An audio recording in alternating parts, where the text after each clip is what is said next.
Hello दोस्तों, हमारे गीत सुशीला किरण के गीत में आप सबका बहुत बहुत स्वागत करते हैं, वेलकम करते हैं और अभिनंदन करते हैं।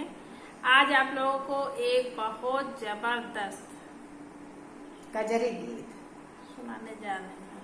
आप लोग फुलवा चढ़ के जरूर सुनिएगा और अगर गीत पसंद आएगा तो कमेंट के माध्यम से जरूर बताइएगा।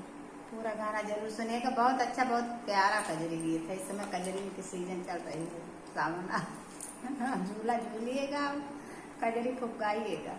हाँ बहनी, आवे आप सब सुने और लास्ट तक जरूर सुनिए। बहुत धमाकेदार कजरी गीत बात है।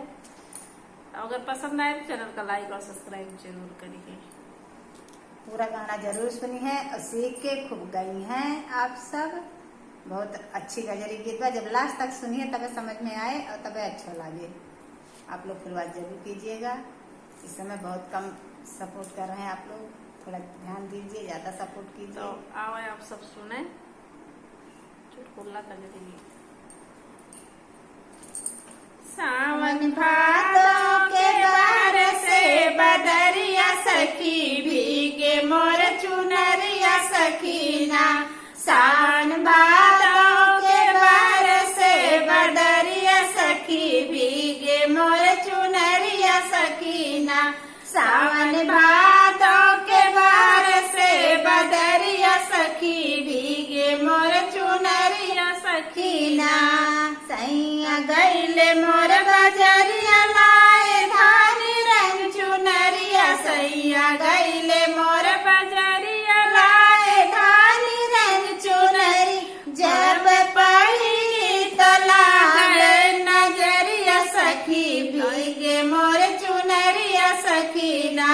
जब पढ़ी तो लागे नजरिया सखी भीगे मोर चुनरिया सखीना।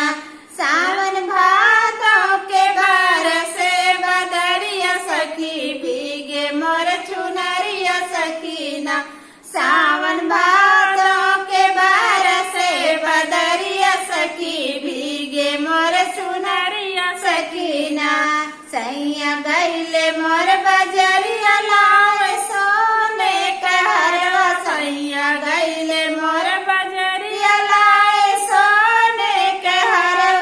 जब पढ़ी तो लागे नजरिया सखी भीगे मोर चुनरिया सखीना।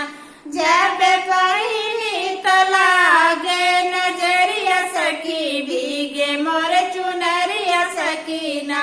सावन भादों के बार से बदरिया सखी भीगे मोर चुनरिया सकीना। सावन भादों के बार से बदरिया सखी भीगे मोर चुनरिया सकीना।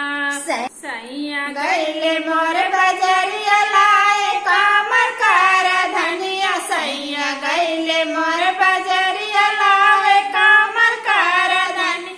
जब पाहिनी तो लागे नजरिया सखी भीगे मोर चुनरिया सकीना।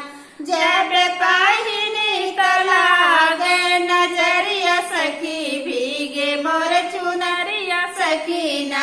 सावन भादों के बार से बदरिया सखी भीगे मोर चुनरिया सकीना। सावन भादों के बार से बदरिया सखी भीगे मोर चुनरिया सकीना।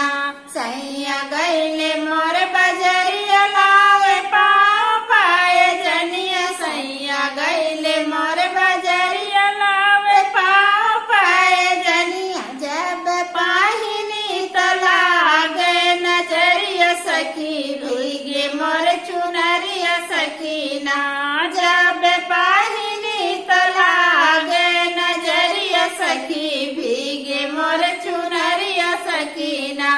सावन भादों के बार से बदरिया सखी भीगे मोर चुनरिया सकीना। सावन भादों के बार से बदरिया सखी भीगे मोर चुनरिया सकीना। हेलो साथी, बहुत प्यारा, बहुत धमाकेदार कजरी गीत है। आप लोग जरूर सुनिएगा। बहुत सरल है, सुन के सीख के गाइएगा भी। हाँ, बहुत छोटा है लेकिन बहुत सुंदर है। आप लोग लास्ट तक जरूर सुनिएगा। हर कड़ी अलग अलग है। और गीत पसंद आएगा तो कमेंट के माध्यम से आप लोग जरूर बताइएगा। और फुलबाज करके जरूर सुनिएगा। हाँ कि कजरी गीत बहनी कैसे लाग। चलो फिर मिलेंगे अगले गाने के साथ, तब तक के लिए धन्यवाद। हाँ तो